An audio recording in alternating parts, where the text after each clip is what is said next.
In the heart of the fire where the wild ones roam, Joe Oltmann's calling, bringing truth back home. From conservative daily to this untamed fire, we shatter the silence, lifting spirits higher. No chains can hold us, no lies can prevail. Authentic and fearless on this rugged trail. Patriots gather under stars and stripes. Untamed nation, igniting the nights. Untamed nation, let the truth roll out in this land of the free. Standing proud from sea to shining sea, we won't back down. Catch the fire, wear the crown. Untamed nation, it's our battle song, motivating hearts where the brave belong. Yeah, untamed and wild, forever strong. Play it again all night long.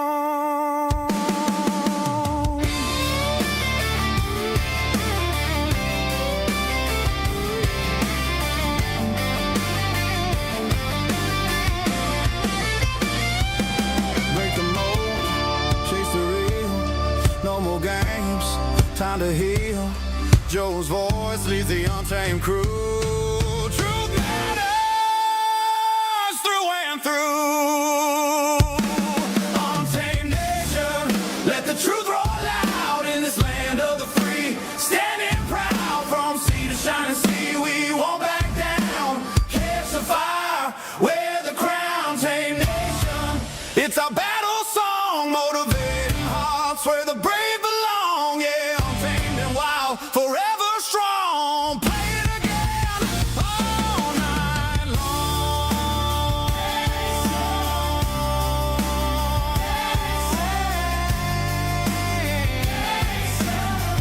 Truth forever.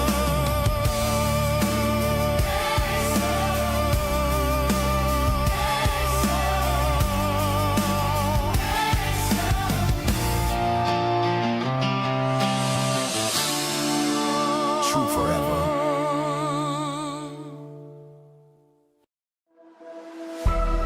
Untamed is going to be untamed. It's going to be a little crazy. I want to talk to my people. I want to talk to my brothers and sisters.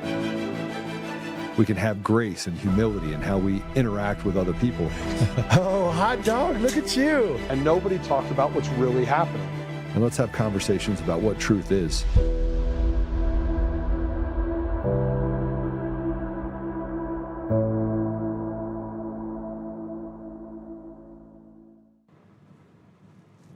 What a day, what a day. It is Wednesday. Lots to talk about today. We're going to talk about election fraud. We talked about it yesterday. We talked about it the day before. But I'm bringing this to you from a guy that has no credibility.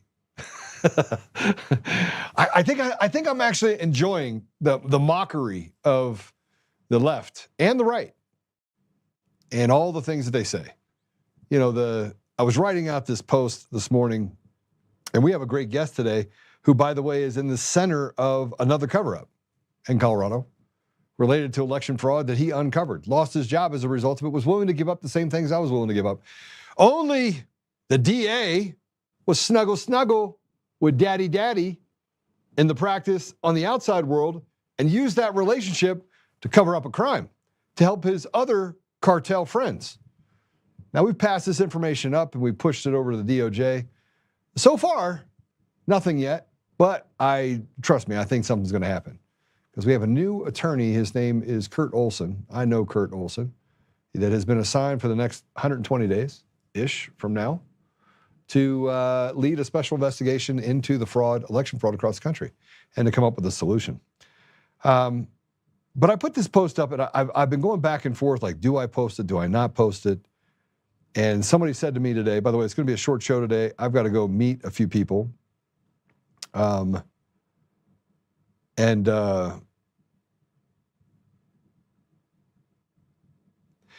what I know. Credibility. Credibility is something that you get over time by being sensible, by being someone that stands up for values. Now, they say stuff like, well, Joe called for violence against his opponents. You know, that's the narrative that they spun. Well, so I put this thing together and said, I've been talking I have a pretty good timeline now. And the CIA is right in the middle of it. Now, I've talked about the CIA. I have no love lost for them. I've talked about the Jewish community, no love lost for them. By the way, the entire country of Israel, the Jews, they're all held hostage. But I want you to know that in this bouncy house world where journalists are, reporting on Hollywood, all of a sudden become fact checkers, and where people can be petty and write a fact check that says true or false, knowing people are not going to read it, only to verify that what was said was actually true. In a world where AI can rewrite history using CIA ops, such as the New York Times and some of these others. But over time, credibility gets established by consistency. Consistency in character, consistency in what you talk about. And you'll notice that when I get on the show, I don't give a shit. I don't care. What do I care about? Why would I care what anybody thinks? I care what God thinks. I care what my wife thinks. I care what my children think. I care about being consistent, but I don't give a shit about the left, and I certainly don't care about some influencers that walk around telling everyone that they are credible. Oh, but you can't talk to Joe, because, we debunked that call with Coomer. What's funny about this is that you wouldn't even be talking about Dominion if it would not been for me. And I didn't pick Coomer out of a hat. Coomer exposed himself. But more importantly, we were able to uncover the fraud related to Dominion, and now it's all coming out. So I'll take back my credibility because it was never yours to take. Now, with that said, let's talk about a few things. I want you to see this. And then I'm going to bring Erik in. He can give us his thoughts on this as well. So Erik Holt, by the way, let me just tell you a little bit about him. He was a fire chief. And I've had him on here before. He was a whistleblower that exposed some election violations. He's an 18-year veteran of federal service, and he came to run a Colorado fire station. In May of 2023, he came forward with a bunch of proof, video proof, video proof of things that are election crimes. You know what the left did? They covered it up. They fired him. They didn't just fire him, they fired other people related to him as well in his same firehouse. He's been retaliated against. Every whistleblower out there. We're talking about Kyle Seraphin. We talk about Steve Friend. We talk about Garrett O'Boyle. Those are FBI whistleblowers. You have me that was just standing up for businesses. You have Erik Holt. But Erik Holt has specific information we're going to talk about today. So I'm not going to waste any time. I want to bring him on. Erik, I'm going to go through a few things before we talk to you about what information you were able to get in a core request, but welcome to the show. Thanks, brother. I'm so excited to come back on here. I appreciate you. Yeah, two brothers that don't have any credibility. I appreciate that. Man, can I relate to your monologue there? Let me tell you. Man. I find it silly. And not disheartening anymore. I'm not, because I don't care. Look, the devil's going to squeal. The devil's going to do what it's going to do. Our job is to hold them accountable, be consistent, and make sure you maintain truth, period. Straightforward. But we got to talk about food stamps because, frankly, we have this food program. We have these SNAP cards. I want families that are in need to have that ability to have access to food. But we never talk about the underlying problems, which we may get to today, may not. But I want you to see this. This is a cut. I'll tell you how much of our food stamps, who it goes to. Play it. 42 million people in this country that need food stamps on a weekly basis. And we're saying people deliberately instead of Americans because most of the people that are on food stamps aren't even from this country. 45% of Afghanistan immigrants are on food stamps. 42% of Somali immigrants, 34% of every immigrant from Iraq, 23% of Haitians, 59% of all illegal aliens are collecting food stamps, meaning that most of the people getting food stamps from the U.S. government and the U.S. taxpayer are not even Americans. Think about that. And we didn't know about any of this before the government shut down. Look at this. The yellow color is American citizens. The blue color is illegal immigrants. The orange color is illegal aliens. Look at this. Food. 48% of illegal aliens are receiving SNAP benefits. Are you kidding me? Why are we paying SNAP benefits to illegal aliens? Can someone please explain that? What do you think of that? Man, I was just thinking about this when the video was played. Can you imagine the World War II generation thinking that America First was some radical ideology? I mean, that's where we are, right? But we debate the ridiculous, Eric. We debate the ridiculous. We already know that's ridiculous, and we're afraid to call it ridiculous. We're afraid to punch ridiculous in the mouth. They killed the guy that was great at debate. His name was Charlie Kirk. They killed him, right? So now you get the rest of us, right? You get the rest of us, and frankly, we're not going to be so nice about it. Now, I want to take care of my brothers and sisters that are in the poorest community because that's where I came from. And I'll never forget where I came from. I needed food stamps. I needed food pantries. I needed secondhand clothes. I needed the things that many of these people that need a hand up need. But while we ignore those Americans, and we are ignoring them, we're handing out, walking over bodies to hand out entitlements to people that should never be here to begin with. Look, you want to fix your country, fix it. I'm trying to fix mine. Why are they here, and why are we paying for them? 100%. And that goes to the, we see the National Guard deployments, right? So we can restore order in inner cities that have been Democrat-led for 4 or 5 decades. I mean, there's stats out there that it's harder to recover from a Democrat-ran city than it is a foreign war country, right? It boggles my mind that America First is a radical thought process to the left.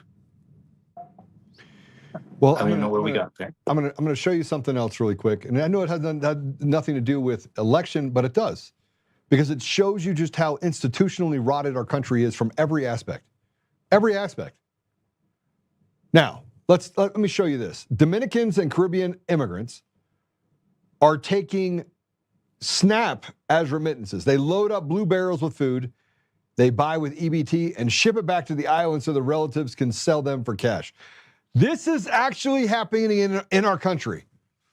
They are actually taking food from here, taking our tax dollars, load up the barrels, send it back. By the way, USAID did this for the CIA all over Africa.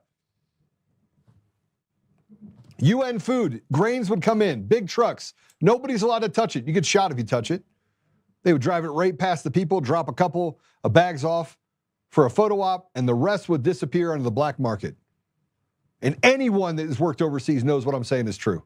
Any. Only to be sold and creating cash for another corrupt piece of trash tied to USAID, tied to the CIA, so they could fund their operations. And again, how radicalized was the view that Elon was going to come in and evaluate efficiency and fraud, waste, and abuse in our country? And look how bad they rallied against that. Well, they rally against it because we're a city or a country under siege by the CIA, by a coup that's been going on for the last 20 years. They've been planning this coup for over 20 years. This just aligns itself with all of the bad actors and bad people globally, because they've done this institutional rot across the entire world to try and weaken the constitution of people, weaken their ability to fight back. I want to show you something else, by the way, just to show you how tilted the system is, and the fact that we can arrest Chauncey Billups for an investigation that went over 3 years. We can arrest him. Yeah, just arrest Chauncey Billups. Yeah, because you know what? He's betting. He's doing something wrong. He's breaking the law. But if you're a Supreme Court justice and you plead guilty in a high-profile case, here's what happens to you. Play it. All right. New Hampshire Supreme Court Justice Anna Barbara Hans-Marconi returning to her seat on the bench on Wednesday with a smile on her face. Just a week after a court found her guilty of trying to influence a criminal case against her husband, New Hampshire Port Authority Director Gino Marconi. Well, I think it's completely unprecedented. I don't think you could find a case anywhere where a judge engaged in such serious ethical violations and enters a plea to a criminal charge, and then 2 days later is back on the bench. Well, she had to recuse herself from the first several cases. For the record, Justice Hans-Marconi is disqualified in this case. Hans-Marconi made it abundantly clear she was ready to be back at work. Personal risk was the pulmonary embolism. The charge against the justice stemmed from a private conversation that she had with then Governor Chris Sununu. In a sworn affidavit, Hans Marconi said that Chief Justice Gordon MacDonald had given her permission to meet with Sununu, but in court documents, MacDonald denied that. It's very clear they did not want to bring witnesses in because they involve so many high-profile public figures. I mean, these are the highest public figures in the state. This marks the first time in state history that a convicted criminal is sitting on the high court, something one former judge says raises serious concerns. I mean, the ethical violations are the most severe kinds of ethical violations that a judge can face. It's not only is it unprecedented, it's unconscionable. That's There a you real go, story? homie. Supreme Court Justice. That's real, huh? That's real. Really happened. That's So real. she's I mean, going to look- rule on the integrity of Look, things. this is the entire judiciary. The reason why they don't fight against it is because they're all guilty of it. The fact that she could remain on the bench, it shows you that they think that we are lessers. They think that I had a judge sit there and tell me, Martinez in federal court, you know what he said to me? Stand up when you speak to me. As if I'm a lesser. You have to stand up, which, by the way, you don't have to stand up, but you're going to show respect for the robe. How the hell, Eric, are you going to have respect for the robe when all the robe does is rob, pillage, steal, and defeat the American people? Please tell me. I don't know how I would handle a judge convicted of a crime impartially putting, if I was in court for something, right? They have to have impartiality and morality. How are you going to instruct that court But on a they're all platform of rotted. morality? Eric, they are all rotted to the core. Moses, I'm telling you right now, this judge that was on the Coomer case, who didn't hear an ounce of information, said it was a probable falsity, just came up with it out of nowhere and said, oh, by the way, we're going to throw out the rule of law and we're going to throw out procedure. And yeah, go ahead and have a deposition. And after the deposition, they're like, oh, crap, we don't have anything here. Oh, but Joe won't give up the Antifa kid because, I mean, they basically, I fortified my home. But, I mean, Protect the source. they came to try and kill me. I had personal security deal for 18 months, lived in my house. Right? But I'll give up a kid that has no resources. And now you see the Antifa guys coming out that are saying, yeah, this is what's happening. This is what they do. They actually, you actually have to commit a crime to get into their little group. I mean, there's no difference between this and organized crime. It is organized crime, and the judges are all in on it. They're all in on it. Yeah. I mean, I can correlate it to, we talked about Judge Wang or Wong or however you pronounce it. I don't want to be disrespectful in pronouncing It's Judge Wong, and she is often Wong. Understood. Wong is often Wong. I took issue with somebody foreign-born telling me, a citizen of this country, fighting in a federal court on constitutional law, what and she ruled in her opinion was that I don't have First Amendment protections as an American citizen. I took an objection to that before even knowing anything about that judge. And you had to appeal it. Yeah, we're sitting waiting at the appellate court now, man. And there's no consequences for her. None. She found defamation per se on Mike Lindell and ruled without the jury even being able to look at it that I find that there's per se defamation. Before the jury came in, I find for the plaintiff. Here. Violated the entire process. But this is what I talk about. These are rotted, disgusting individuals who put their hands on the scales of justice and treat the American people like slaves. Tell me I'm wrong. Yeah. I mean, so she used sua ponte, right? I mean, how do we even have that in law? That the Bill of Rights gives us the right to a jury. On yours as well? No, she did summary judgment on mine, but it sounds like in yours was on mine. Yeah, absolutely. Yeah. She went back on a ruling that was already ruled on a 20-year sitting judge that retired. And by the way, sua sponte means, just so everyone understands, she volunteered to Coomer's attorneys that if you want me to look at that previous ruling, I will. In the first status hearing. That's how corrupt they are. That's how corrupt they are.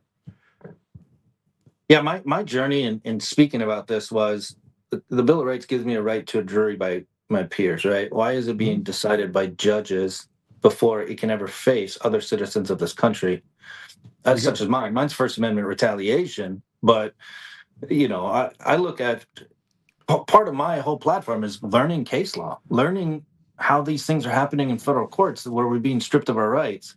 And sua sponte is one of those. Like, why does a judge just on their own opinion get to make a ruling and deprive us all of a jury trial? As the system was designed, I don't get it. I don't agree with it. I'm not an attorney. I'm a dumb fireman, fire chief. I'm good at one thing in life, but it just blows my mind that that's an acceptable system. And I think in the Lindell case, what I was reading, she just decided to fine him, or was it you, one of you guys, an egregious amount of money every single day. $1,000 a day. It was Martinez, because I wouldn't give up the Antifa kid, and I wouldn't give up the person that gave me access to the social posts. And by the way, he's already admitted that the social posts are his, number one. Coomer did. And number two, now all the information's coming out. I have a lawsuit of all lawsuits. I'm going to be able to sue. I was talking to two of my attorneys, and they go, Joe, we are going to have a heyday on suing these people for fraud, defamation. We're going after all of them. Dominion, John Polis, Eric Coomer, his attorneys who had to have known, who lied over and over and over again. We're just collecting the lies that they write inside of their briefs, right? And then I just look at them like, hey, New York Times, yep, you're in. Washington Post, yep, you're in. The Guardian, yep, you're in. Oh, we're going to have fun. We're going to sue them all. Just like, whoosh. Yeah, and they committed against me. Because now I'm glad there's people like you with the memes. Huh? I'm glad there's people like you with the same sort of demeanor I do and the means to pursue that stuff. For a guy like me, man, remember my livelihood got taken. And so I was literally pursuing court and paying an attorney, living in a camper in my stepdad's backyard with my two kids, right? I mean, it has completely destroyed me financially, but character-wise, I'm stronger than ever, right? Morality-wise, I'm stronger than ever. So some of us, there is a platform where like court is out of our reach financially. They will bankrupt you just for trying. This is the problem that we face, though. Right now, we face it in real time. In real time, this is what we face. We face an absolute criminal enterprise that parades itself around as something for law and order. And that's why I have so much of a problem. I have a problem. I have a problem with saying that we can't just go in and arrest 50,000 people, including judges and politicians and governors and mayors. Why? Why can't we? Why can't we just create a military? Look, we already know that some of them are going to sing like birds. Some of them won't. But they'll start singing like birds when they get put up there for treason and they get their chest caved in because they get sentenced to death. Then they'll start singing like birds. Like, don't kill me. I'm going to tell you everything. Yeah. But it takes that. It takes the same amount of courage I have to continue to stand against these criminals and against these really, really devious demons. It takes the same amount for them to do the same thing, to stand up against these people and to hold them accountable. I want to show you something, and then I want to get into your case, okay? All right.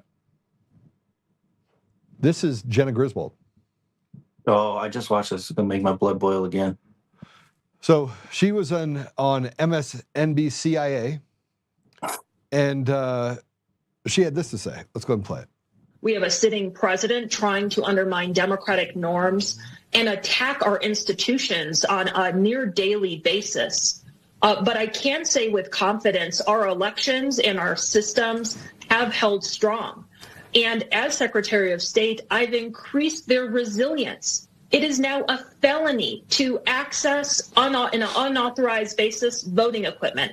And we've caught someone, Tina Peters, who is now serving 9 years of imprisonment because she tried to mess around with voting equipment in the state of Colorado. What are you going to do if there are troops on the street at polling places? It's unfortunate that we have to plan for these scenarios, but as Secretary Benson of Michigan said, we had already planned for these scenarios in 2020. A lot of the worst case scenarios that you can think of, Democratic secretaries of state have been planning contingencies since 2019 in preparation for the 2020 election. Look, Donald Trump and his allies are more sophisticated. Trump tried to steal the election in 2020 through lies. Didn't work. He then incited the insurrection. It didn't work. Him and his MAGA allies have learned from their failures. But we're more sophisticated also. The American people are ready to go. We need the American people to stay in this fight. This isn't Republican versus Democrat. This is folks who believe in rule of law, in democracy, and our election, standing firm against this assault on our nation. I'm staying in this fight. I'll always fight to protect our democracy. That's a large part why I'm running for Attorney General in Colorado, to protect our fundamental freedoms and democracy. 2026 is potentially a juncture in the road, a turning point. But I am optimistic if everybody stays strong and protects with our voices and our votes. All right, so This piece of shit. First of all, she's lying out her asshole, right? Yeah. She's lying because Tina Peters was not charged with anything related to the election. But people, idiots, useful idiots will listen to this and go, oh, yeah, charged with the crime of felony. No. Influencing a they did everything they can, everything that they could, everything, to throw the book at Tina and to keep all the information related to the election fraud out of the case. That's what Judge Barrett did. That piece of shit judge, that's what he did. Yeah, first and foremost, free Tina and free her now. Let's start with that.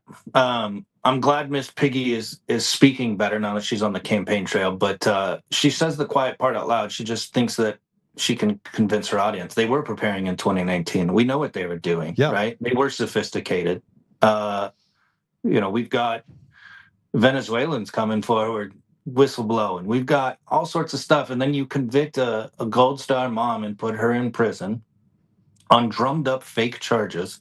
Yeah. And then that is your platform of we have gold standard elections because she imaged the voting machine within her elected job duties.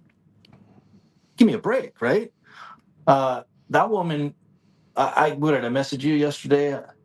It's like at the end of a war, man, where we do a hostage exchange. Put her in Tina's place right now for 9 years and get Tina out. That's my message all day long. That comes before my singing, of what wrong I've been through and everything. Tina needs to get out and get out now. This is the problem that I have, is that there aren't a lot of people out there. There are not a lot of people out there that have the Constitution to stand up. Yeah, let me tell you something else. So Coomer's attorney said, because I was on my show, and I said that I have to protect myself, so I have to carry a weapon everywhere I go, that I brandished a firearm. That's what they said. Because I showed it on the show. It's like, yeah, I carry one of these. You do realize that I have a right to do that. But these liars, Eric, and you're dealing with it. We're going to get to your stuff now because I think it's super important to get to these details. These liars do nothing but lie with impunity. That's all they do is lie. Oh. So I want to go through this because I think it's super important that we do this. We have some details. And wait, why don't I have the documents in here, guys? Eric, did you send over the documents by chance? Yeah, I sent them to you. Yeah, and the recording and all of it. But yeah, even let's get them because they're important for people to see, not just hear. I think. I thought they were going to grab them from you.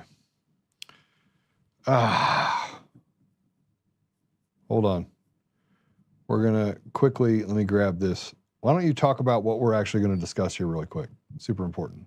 Yeah. So let me revisit, last time I was on the show, I talked about uncovering election fraud, and I told that story, which I continue to do on my Justice for Holt, Facebook, TikTok, X, right? I continue to share the video evidence. So I was a fire chief in Colorado.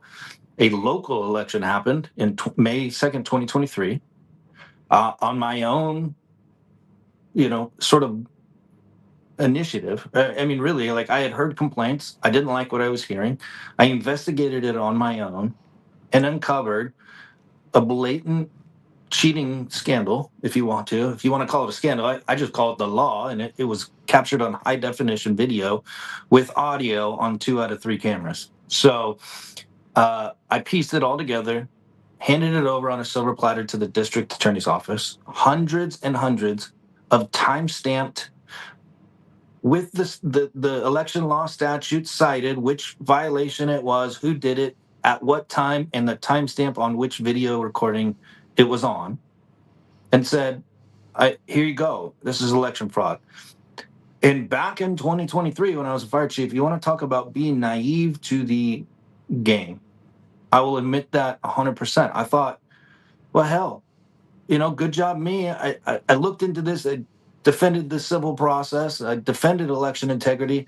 These people will be held accountable, and, that's a win.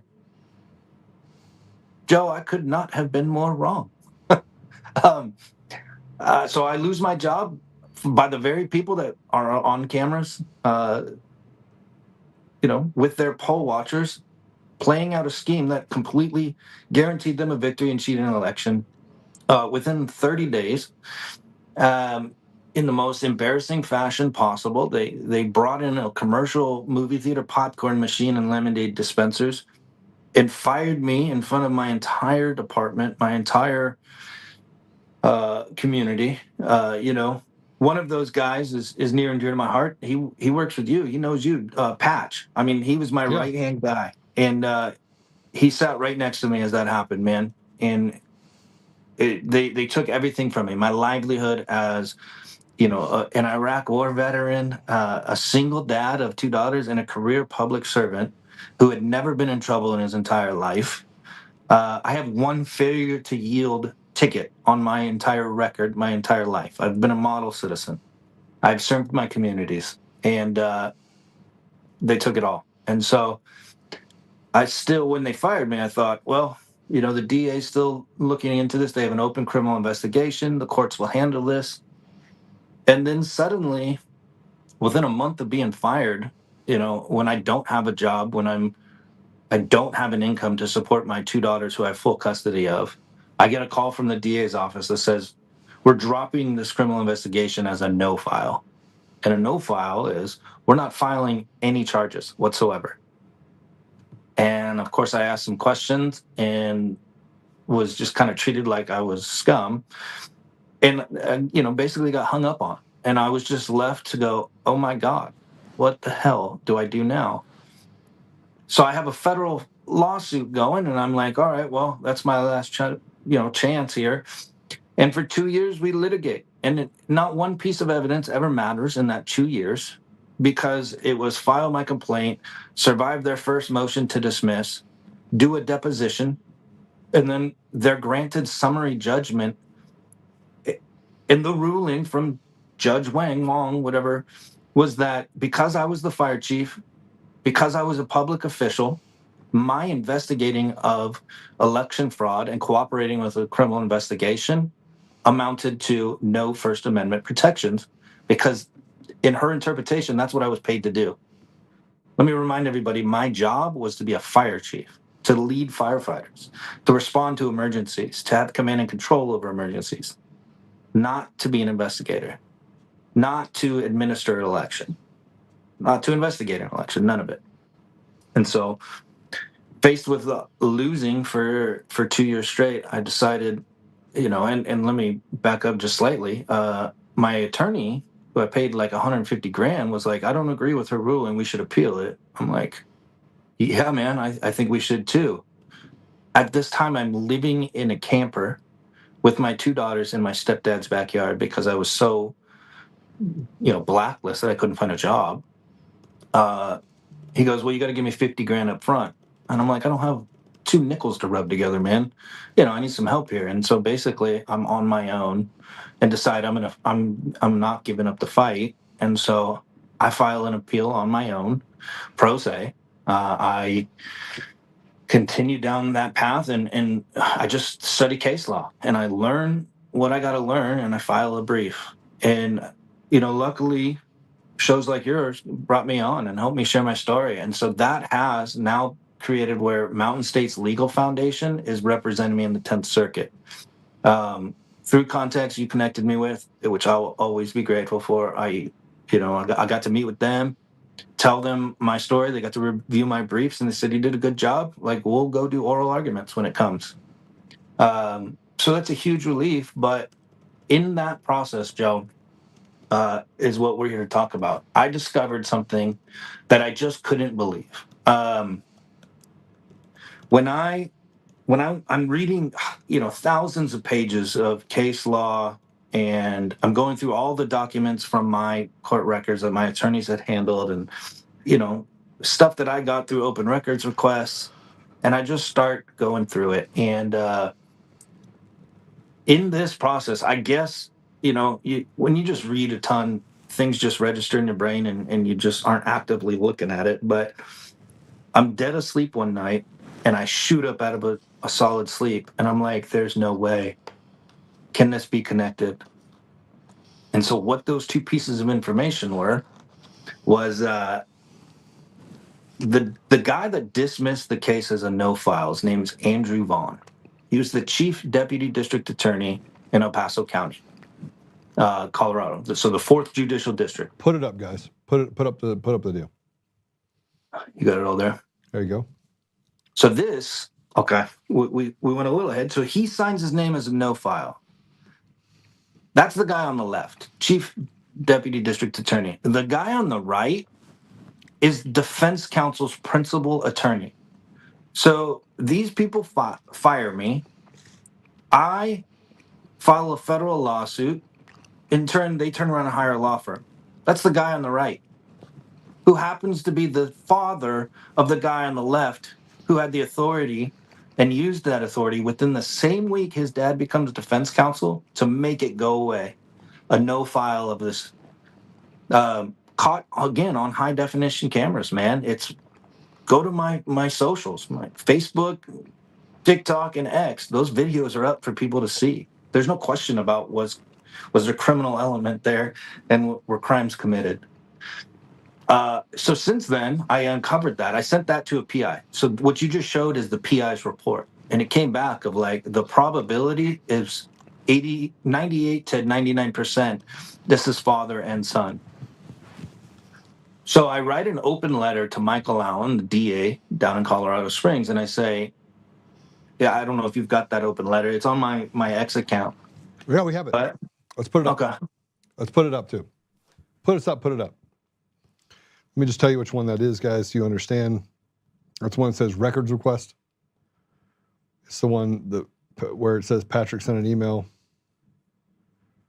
Right. So that comes after, but hold on. This is the email that you sent to El Paso as a records request, right? That's what you're talking about? No, I had wrote an open letter to Michael Allen where I put it on Twitter or X or whatever you call it. I tagged all the news, and I tagged Michael Allen's DA, and I said, okay, that's on your X. Go to Erik's X if you would, please, guys. It's on the top because I just reshared them this morning to be ready, so they are up on my. With regards to your previous post, correct? Yeah. Yep, there should be. Copy. There should be one that's just like a Word doc. Scroll down to the images for me. There we go. So go the other one, the one below that post below it. This is the open letter right there, that first image. So I write this, I send it to the DA's office. I post it on X because I don't care anymore. I'm ready for this to all be out there. But I respectfully request that they re-examine this and send it to a special prosecutor, because the people I'm suing for committing election fraud and retaliating against me hired this guy's dad. Within the same week, he makes this criminal investigation go away. And I get a response.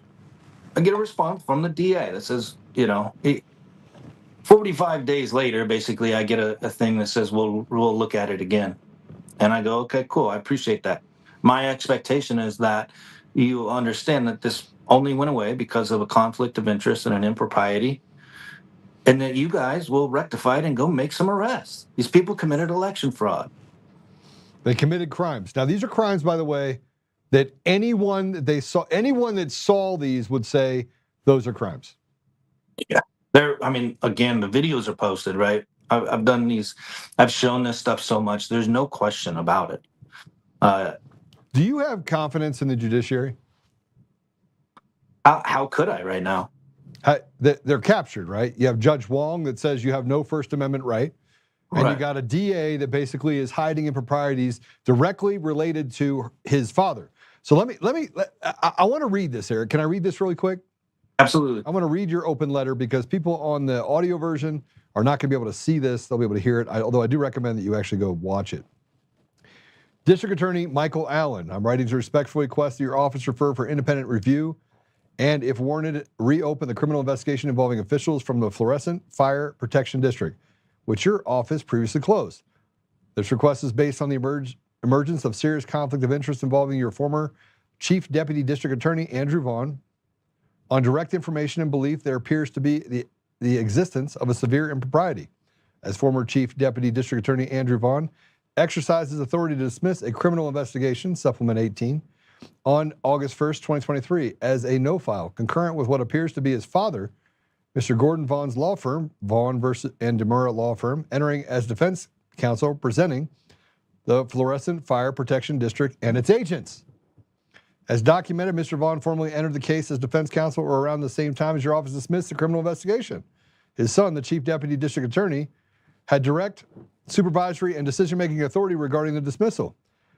This familial relationship presents a clear conflict of interest under Rule 1.7 of the Colorado Rules of Professional Conduct and the Standard of Prosecutorial Ethics Policy, which mandate recusal where the fairness or objectivity of the persecution is compromised or even appears to be compromised. This conflict of interest was not publicly disclosed, nor was it addressed transparently. During the investigation's closure, as a result, the dismissal of the criminal investigation lacks the integrity and impartiality that the public and whistleblowers are entitled to expect from your office. I personally reported to former investigator David Guest on June 1st, 2023, Supplement 11, 23 DA 097, retaliation be carried out by the Fluorescent Fire Protection District Board of Directors, directly for my cooperation with the criminal investigation by your office. A report that was dismissed and never further investigated, resulting in extreme hardship, both personally and professionally. This was then further exacerbated by the conflict of interest and impropriety carried out by a former chief,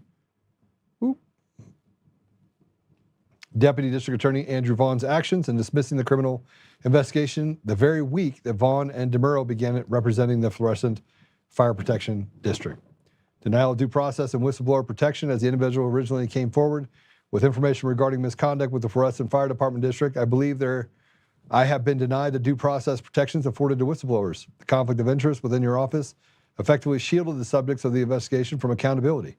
While I experienced significant retaliation, including termination, reputational harm, and financial loss, the failure to provide a neutral and independent review of those allegations contributed directly to this harm.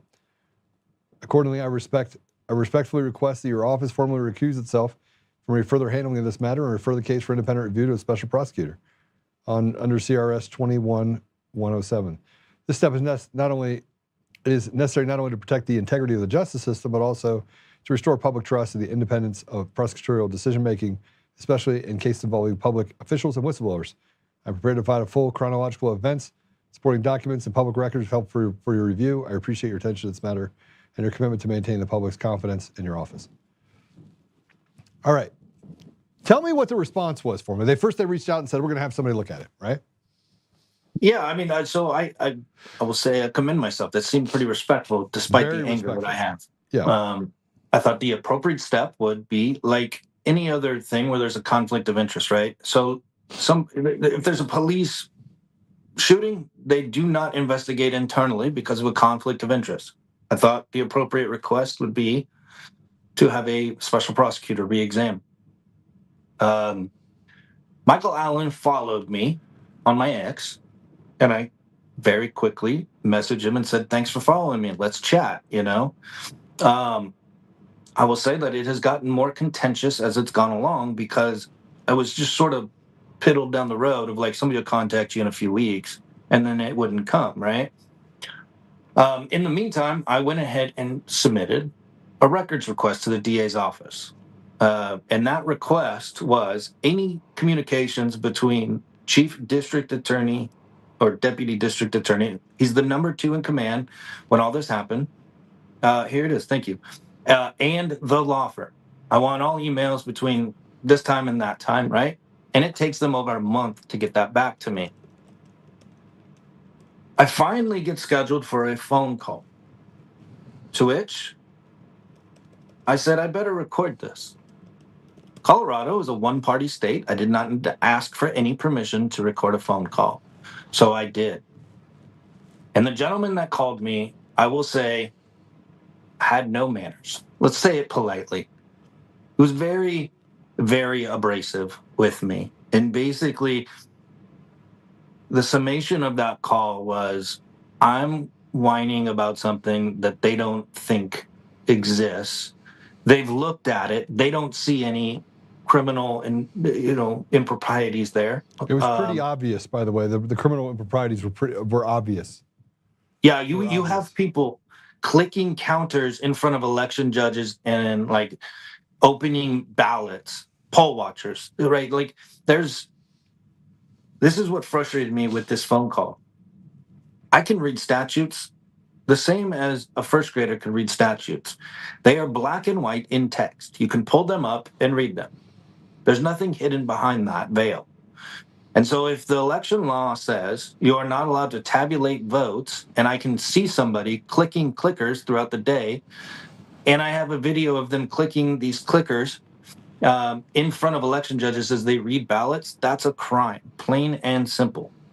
But if I put the whole scheme together and hundreds and hundreds of election violations happen within a 12-hour period of time in a calculated manner, in unison with each other, that's criminal conspiracy. That's election fraud, okay? And so he basically tells me, it may be my opinion, but it's not his. And gets very rude with me that, what do you have that I don't have? I said, I've given it to you. I'm trying to cooperate with you. I will guide you through the footage to the exact crimes. You just have to ask me. I said, I also reported witness retaliation and I reported bank fraud. It's in your supplement 11, that never got investigated. And the only reason it didn't get investigated is because it suddenly ended on August 1st, 2023, when Andrew Vaughn made it go away.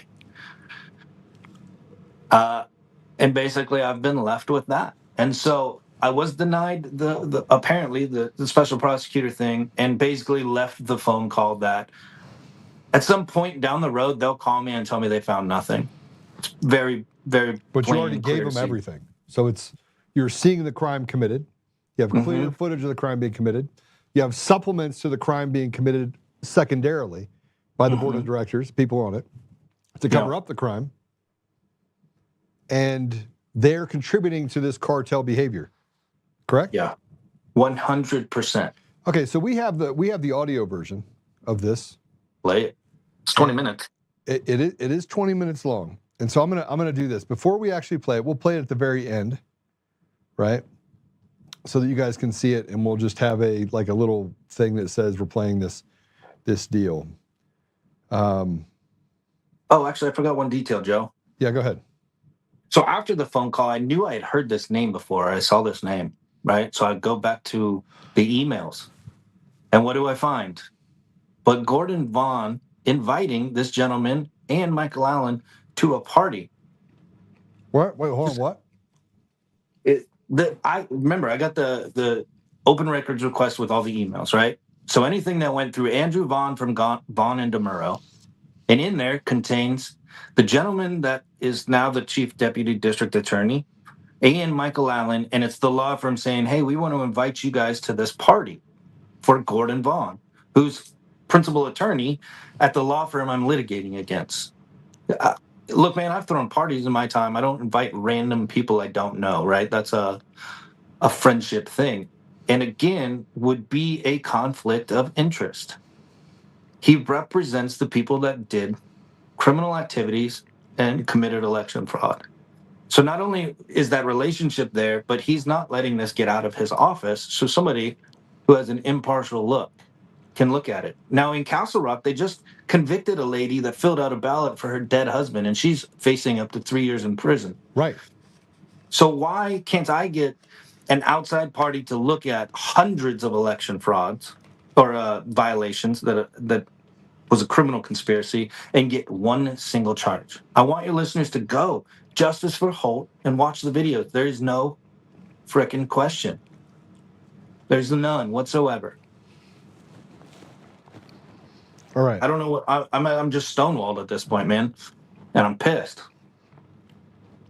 Let's put up the email that shows the Gordon's retirement party, March 7th, 2024. Can we grab that? It says, "Hi, Andrew. We're working to the invitation list for Gordon's party. He would like to invite Tony Gioia. His email address, tonygioia@da4colorado.gov. Also, That's the Michael guy on the Allen's- phone. Huh?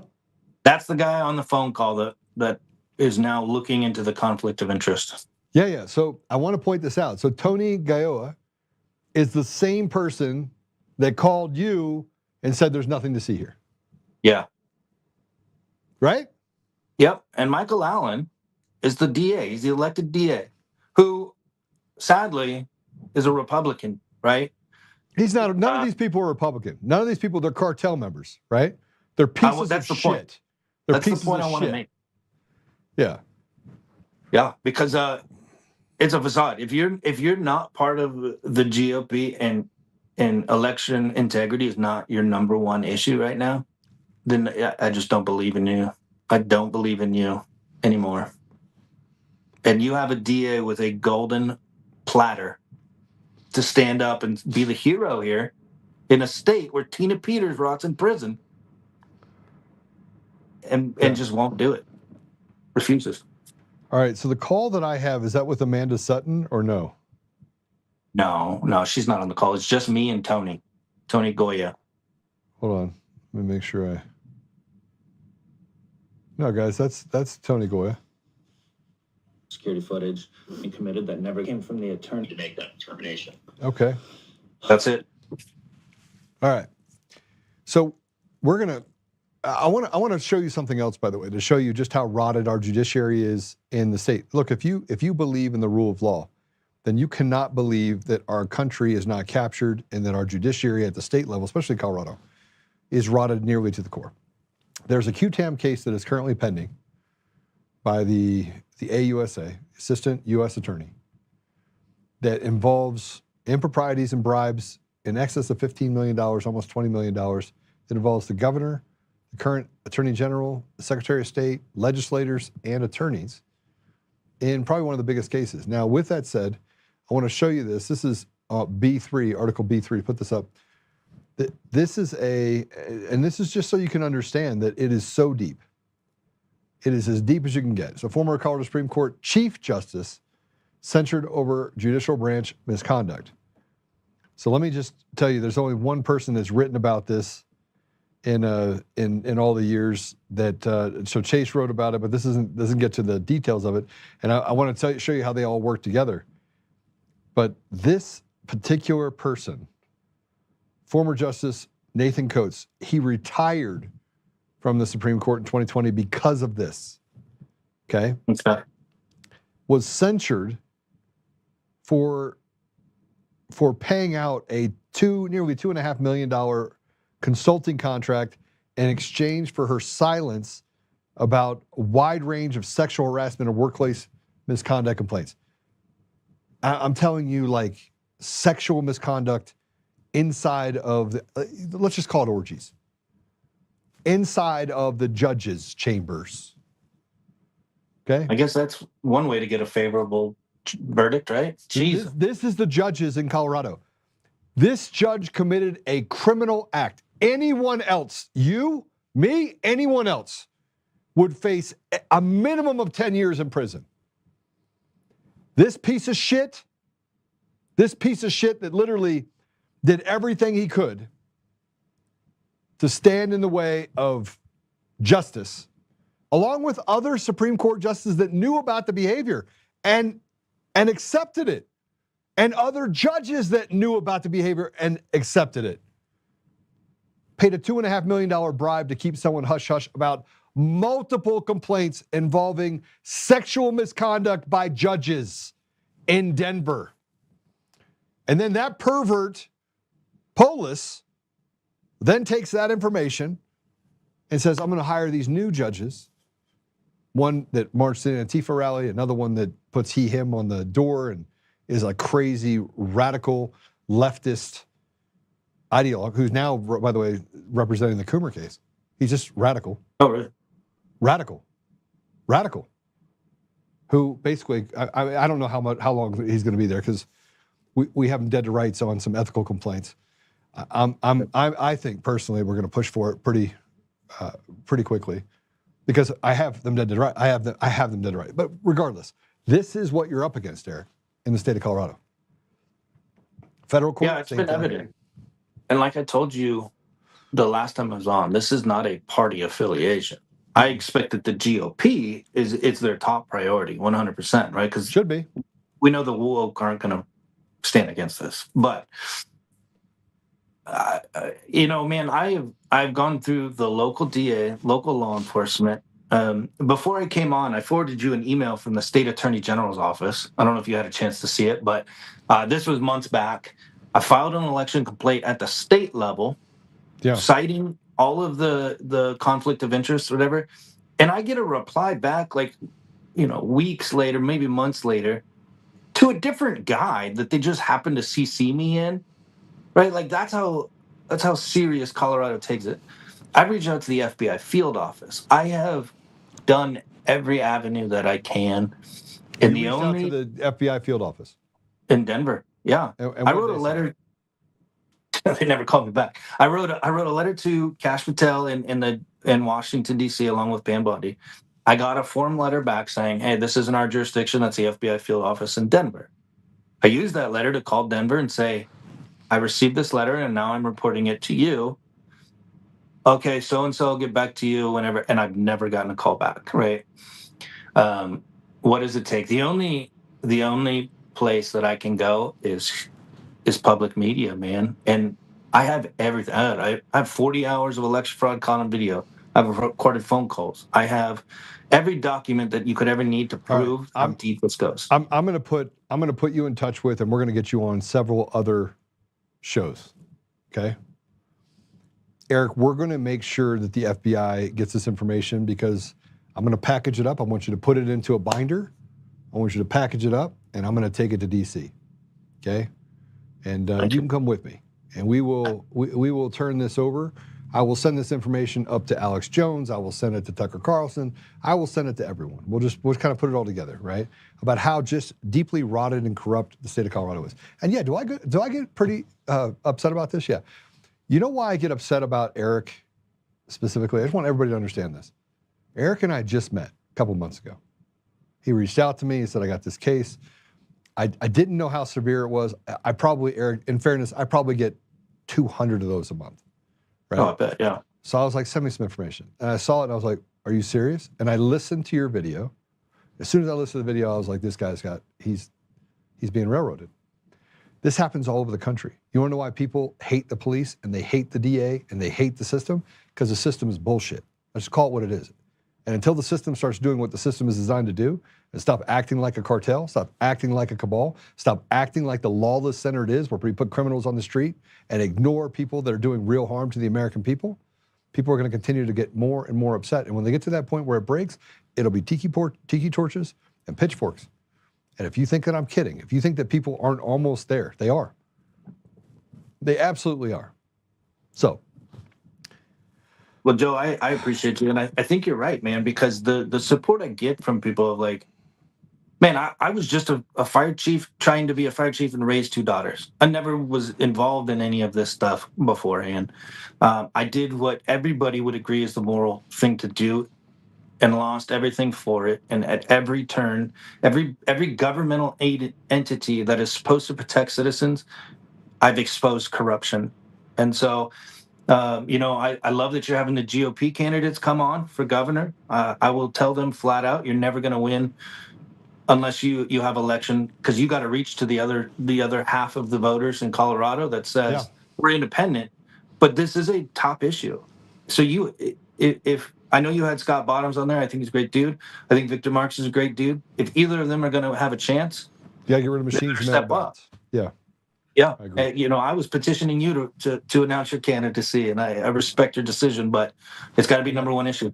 I gotta look. The thing that scares people the most about me, because I'm not credible, by the way, Eric. If you're wondering, I'm not credible, because the talking heads on the right, who have never accomplished a damn thing in their life, have said I'm not credible. I mean, I got 2 beautiful kids, a beautiful wife, beautiful business, done great, lived my life almost like a Boy Scout for the last 18 years. Now, before that, I was a little bit of a playboy, but I still wasn't doing anything illegal. I still wasn't doing anything.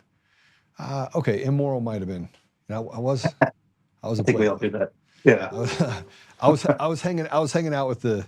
I wasn't doing what I called the before Jesus moment, right? But I was always a great father, right? And I was a great businessman. I always stood up for the underdog because I knew what it meant to be in that position. So, but you know, I see this from the perspective as I sit here and talk to you. I see that from the perspective of this is a fundamental. It's fundamental. I mean, we have Wong dead to rights. She's completely Wong. Wong is Wong, and right is right. But Wong is very Wong. Judge Wong, you are Wong. You are so Wong. But she went against the Constitution because, frankly, she has nothing but a disdain for it. She's a communist. And she's a nice communist, though. I sat in front of her. She's actually a nice communist. I actually think that in her mind, she wants to do good, right? And she struggles with it because to be in that position, you can't necessarily do good. Yeah, she may be nice, man, but I'll never accept the fact that you can serve as a judge that protects the Constitution if you're not a natural born citizen. And I'm sorry for that. I'm sorry for that. I agree 1,000% with you. All right, we're going to play this 21.5-minute clip. I put it back in the thing. We're going to play it again. Before we do, because I got to go, Eric, I'm going to pray for you, brother. I'm going to pray for you. And look, you did not give up everything.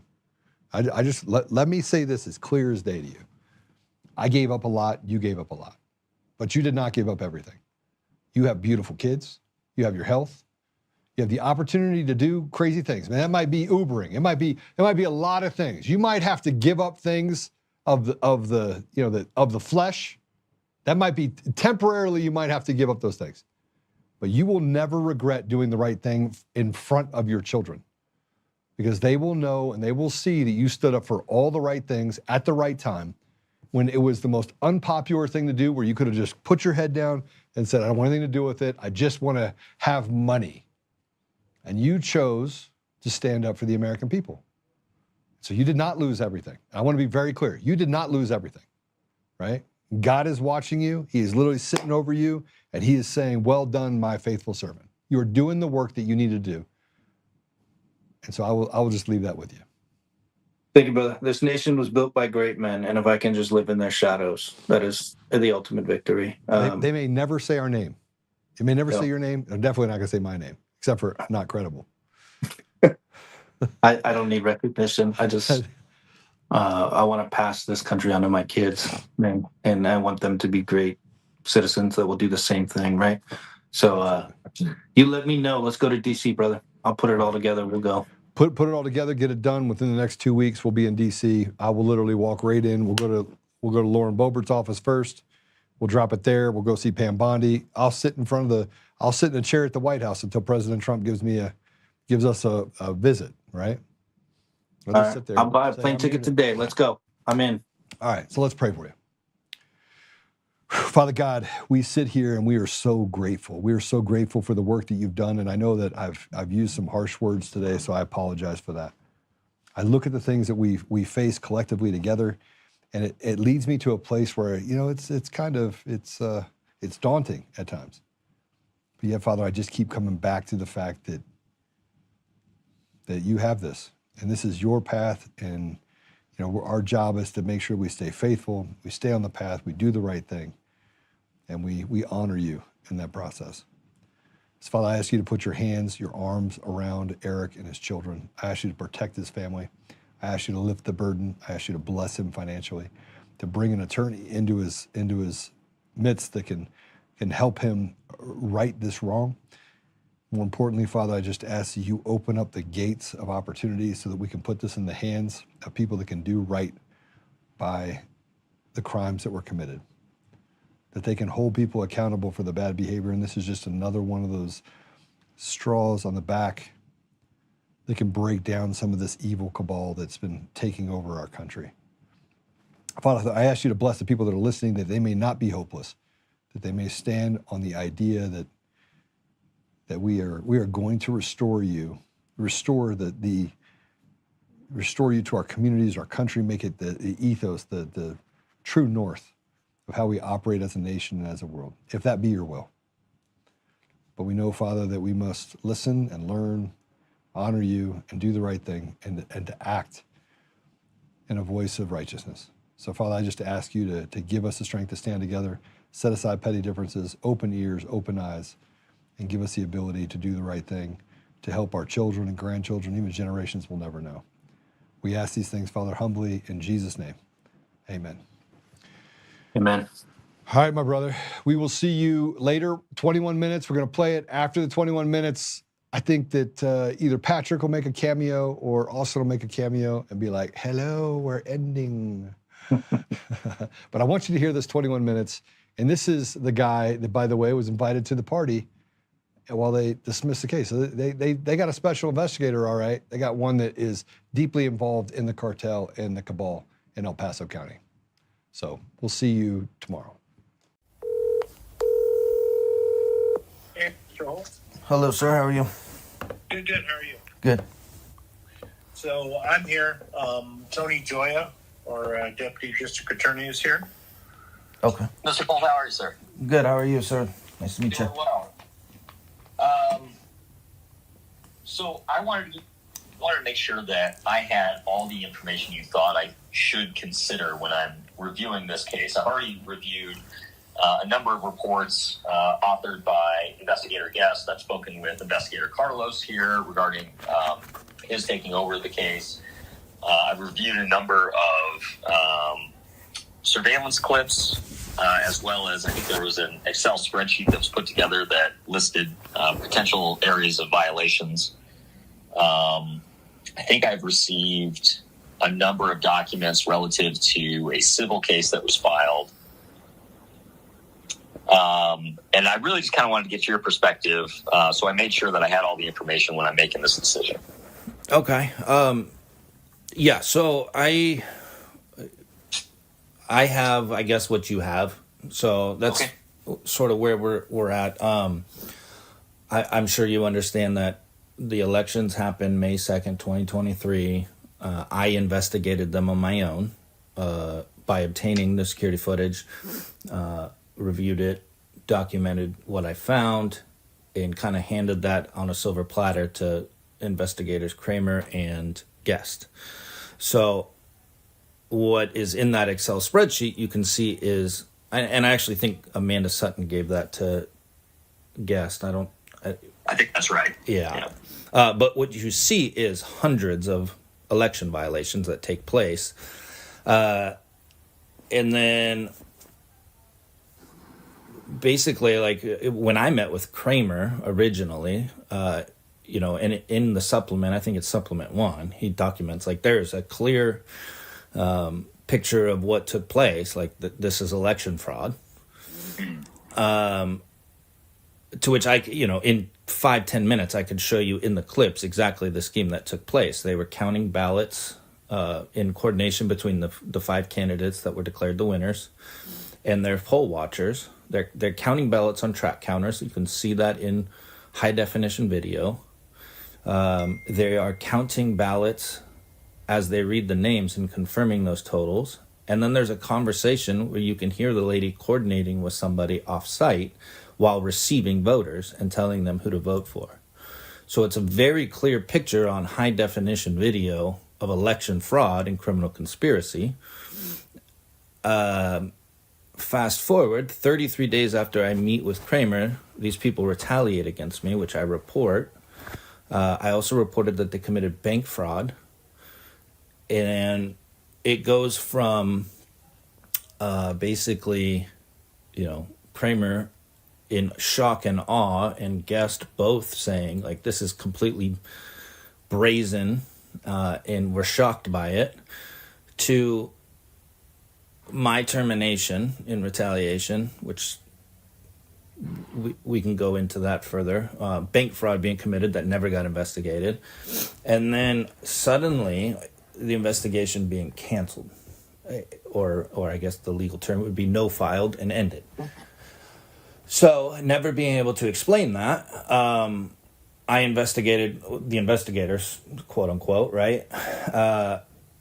And it turns out that Andy Vaughn is the son of the defense counsel that was hired, and he ends this criminal investigation the very week his father becomes lead defense counsel.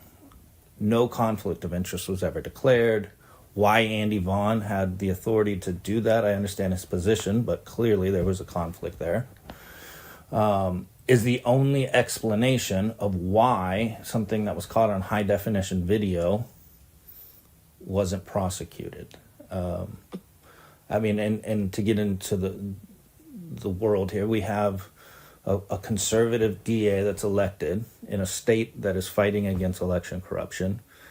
Yesterday, Castle Rock DAs prosecuted somebody that filled out a ballot for a dead husband. Why would the El Paso County DA's office not prosecute something caught on high definition camera? Why wouldn't they investigate bank fraud, witness retaliation? Why did that never happen?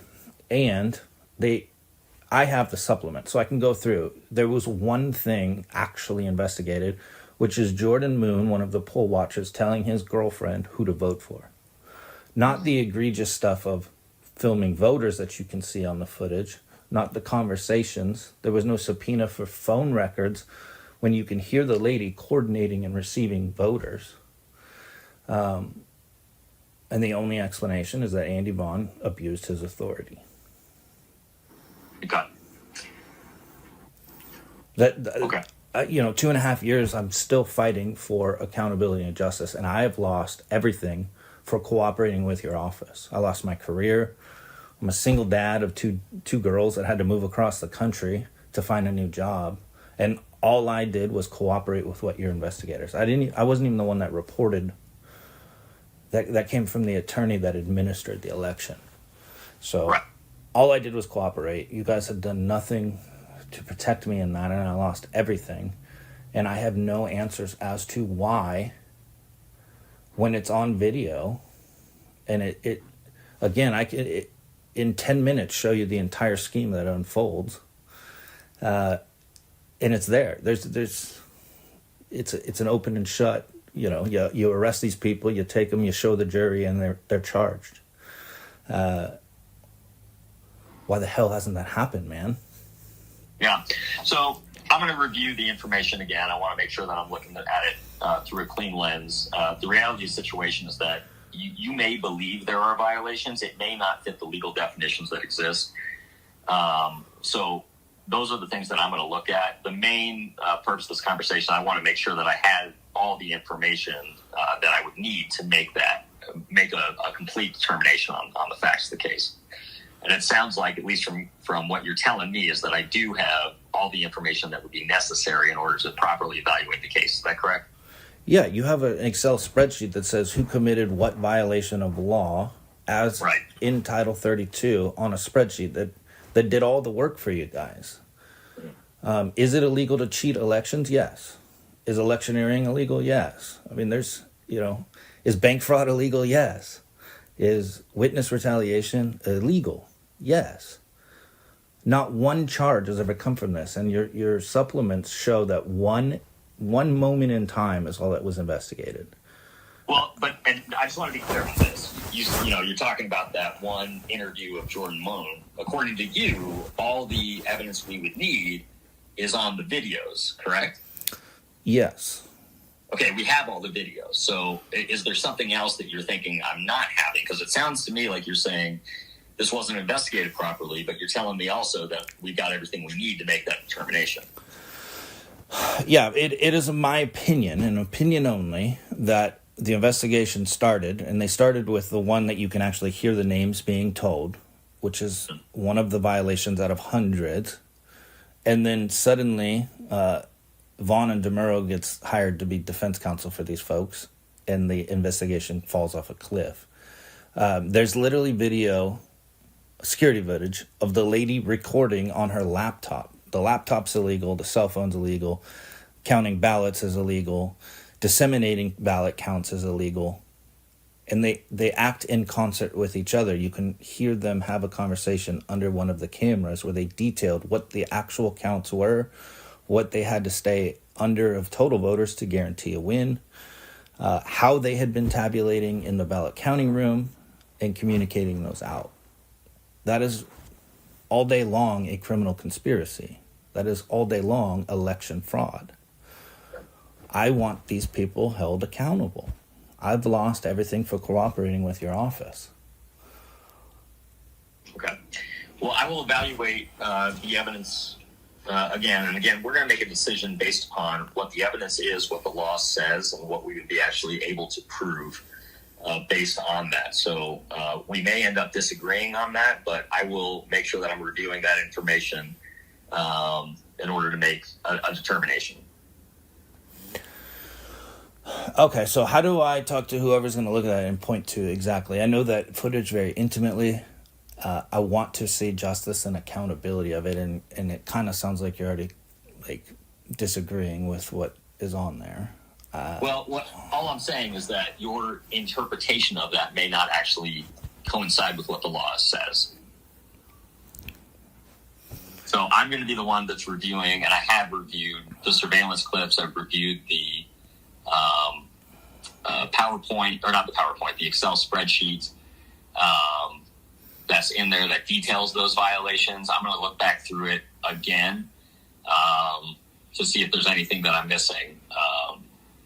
So what is your opinion as it stands right now with what you've reviewed?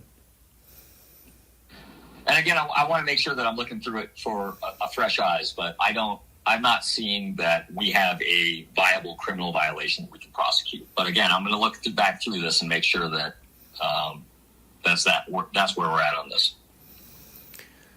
Okay, so let's go back to two other things. I reported to your investigator, I think it was Guest, that bank fraud was taking place. Nobody has ever gotten the information or sought to investigate that. And I reported witness retaliation for cooperating with you guys. Nobody has ever investigated that, gotten any additional information. The only thing is Supplement 11, where it states that I went, I contacted them and said, these guys are retaliating against me for cooperating with you. So that's never been investigated. Okay. So when I asked you before if there was anything else you'd like us to consider, and you tell me no, now it seems like there is something else you'd like us to consider. Well, again, it's like they're in the investigation document, and I know you guys are limited staffed. I'm trying to help you guys piece that together, but kind of what I get is this. One, I'll be completely transparent with you. Like, I asked in my open letter that kind of got this ball rolling again, that a special prosecutor, because of the potential of, like, you guys obviously had a relationship with Andrew Vaughn. He worked there. He was a colleague of yours. I don't think that's inappropriate that he is a colleague. But also it puts fear in somebody that has, again, lost everything for simply cooperating with an investigation. Whether we're going to get to the point of justice on this, which is what your office does, is there a barrier there? Everything is contained, but I don't think anybody's looked at this properly. Quite simply, I reported to Guest. I could pull up the supplement. He says it, that I report bank fraud happening. Nothing from that supplement on ever looks into that. I report that these people are harming me for cooperating. It's documented in the supplement that I called and reported it. Nothing ever takes place beyond that. And again, I can look at other cases in the state. Like yesterday, literally, there's an article that this lady filled out a ballot and submitted it. That's one violation, and she's being prosecuted. There's hundreds of them documented. And it's not an interpretation. It's literally the statute says no cell phones or recording devices. Boom, recording devices. No electioneering. Boom, there's electioneering. No tabulating of ballot counts. Hundreds of those exist. It's not a, where's the interpretation of that? It's the law says this, they did it. It's on video. Prosecute that. Okay. Well, I will take a look at the information again, and as I indicated, if there's a case to prosecute, we'll prosecute it. If there's not, then we don't have a means of recourse in that regard. Okay, so how do what do you want from me next? How do I go about getting the other things that I reported investigated as well? So again, Mr. Holt, I think I've asked you multiple times what other information you would like us to consider, and you say it's all there. So please tell me now, what other information do you think we need? Well, I think... Okay. So because you can't just say there's bank fraud, there's retaliation, and then expect that that's something. Okay. All right? So you want specifics. Obvious. Okay. Well, I don't want this to be an adversarial tone, sir. I'm trying to advocate for myself and what... Well, I know that, and I'm trying to give you that opportunity. I've asked you, as I indicated, 3 different times now, what additional information you would like us to consider in making this determination. And you've repeatedly told me we have everything necessary to make a decision. If that is not true, please let me know so we can get the information that you think we ought to consider. Okay. So that's going to take a little bit more time on this conversation, but I'm willing to do that. So May 25th, 2023, so 23 days after the election took place, Paul Del Toro, who was not on the bank, made a decision to go to the bank, illegally freeze the bank accounts.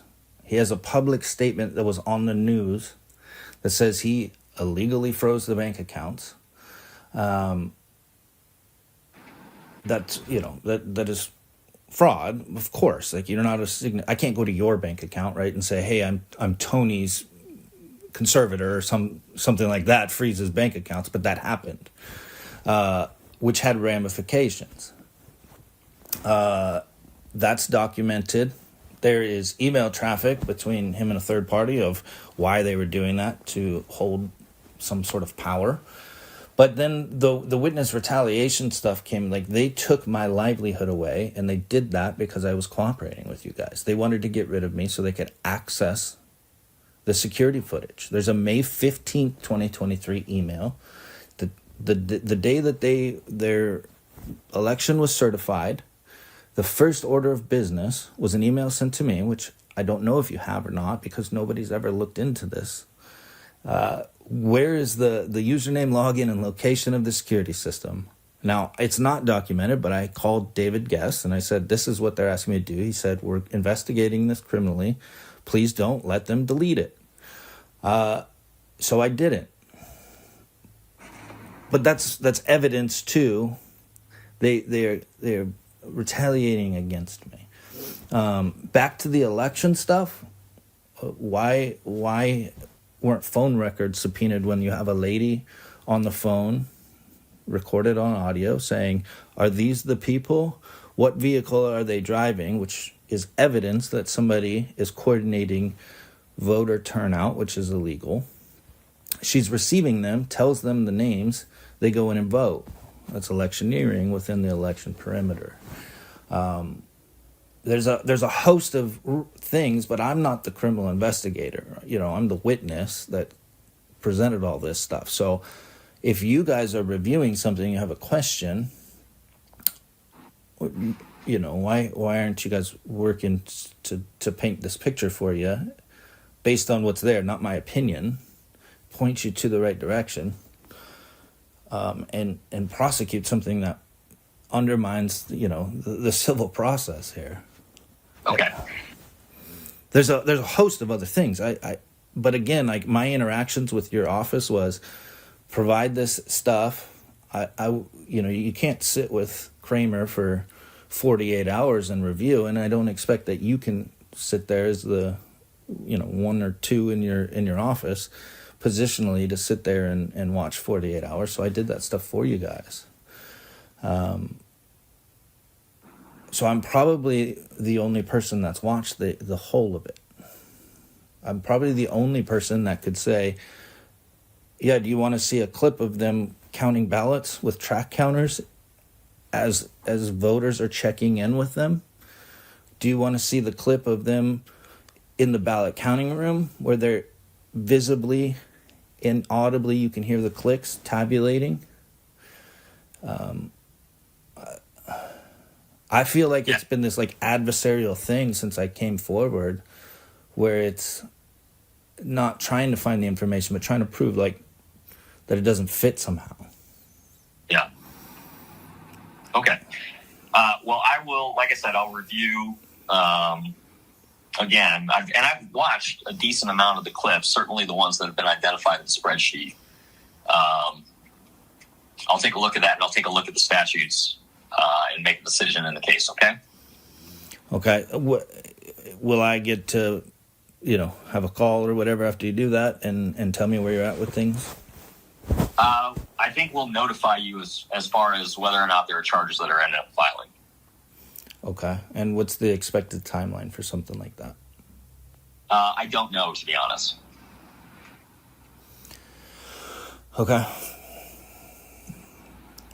Okay. Mr. Holt, is there anything else I can answer for you?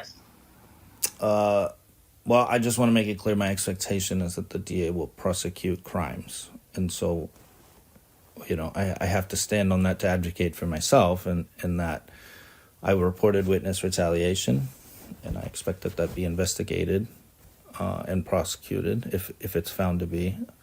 Bank fraud, I expect that be looked into and investigated and charges filed if it fits how you said it.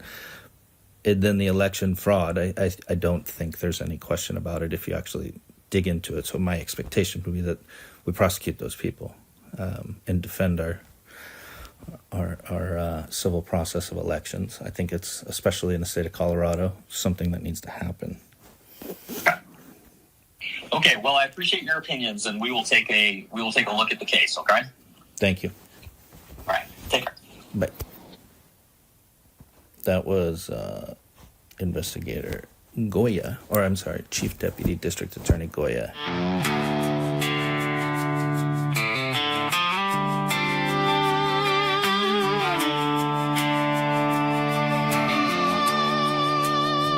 Rise up, untamed.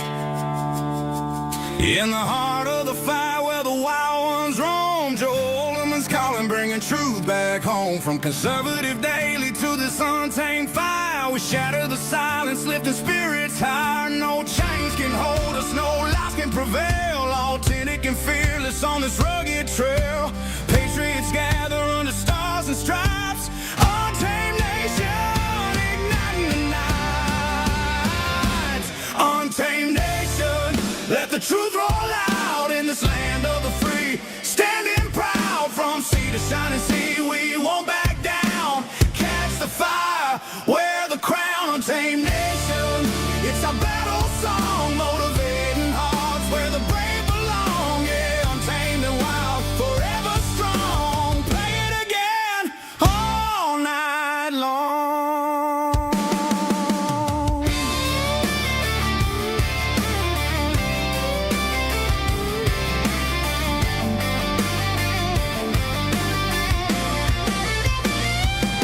Break the mold, chase the real. No more games, time to heal. Joe's voice leads the untamed crew. Truth matters through and through.